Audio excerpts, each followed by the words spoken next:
तो आज का हमारा टॉपिक है परसेंटेज कॉम्पोजिशन। देखो सबसे पहले इसकी डेफिनेशन की बात करें तो the mass of a constituent in 100 parts of a compound. Basically मतलब क्या है इसके कि जैसे मान लो कोई भी कंपाउंड है, उसमें एक पर्टिकुलर कोई भी हमारा एलिमेंट है, उसका कितना उसमें परसेंटेज वाइज मास है। ठीक है, तो इसका एक फॉर्मूला होता है। फॉर्मूला देखो क्या होता है, एक तरीके से इसको मैं मास परसेंटेज भी लिख सकता हूँ।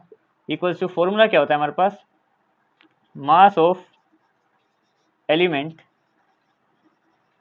इन compound upon mass of compound into 100। ये है हमारे पास फॉर्मूला। ठीक है, बस ये देखना है कि उसका एलिमेंट का मास कितना होता है और नीचे कंपाउंड का टोटल मास कितना होता है। जैसे कि दो एग्जांपल है। सबसे पहले देखो कि अगर हम हाइड्रोजन की बात करें H2O में, तो कितना इसका मास परसेंटेज है। देखो सबसे पहले अगर मैं हाइड्रोजन की बात करूँ तो फॉर्मूले के हिसाब से हाइड्रोजन का मास कितना होता है 1, और 2 हाइड्रोजन है ना, तो यानी कि टोटल मास हो गया 2 बाय, अच्छा पूरा H2O का मास कितना होता है, ऑक्सीजन का 16 और इसका 2 मिलके 18, ये हो गया इंटू 100 कर देंगे।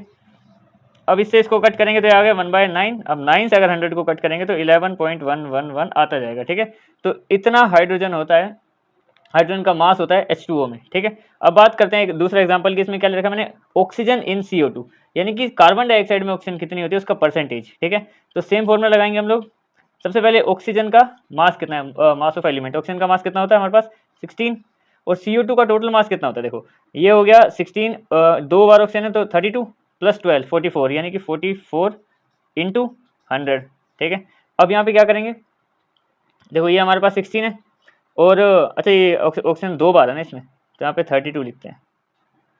32 ऑक्सीजन 2 बार है ना, तो दोनों का जैसे हाइड्रोजन 2 थे तो मैंने यहाँ पे 2 लिखा मास। ठीक है, तो बस इसको इससे कट कर दो। ये पहले 4 की टेबल से कट करेंगे तो ये 8 पे और 11 पे चला जाएगा। 11 से फिर 100 को कट कर देंगे तो यहाँ आ जाएगा 9.09। अब ये 9.09 और इस 8 को अगर मैं मल्टीप्लाई करूँ और ये 0909 चलता रहेगा, जैसे यहाँ पे 1 और 1 चलता रहा था ना, तो अगर मैं इन दोनों को मल्टीप्लाई करूँ तो मेरे पास आ जाएगा 72.727272 आता रहेगा, इसलिए यहाँ पे हम 3 लगा देंगे। ठीक है, दैट्स इट।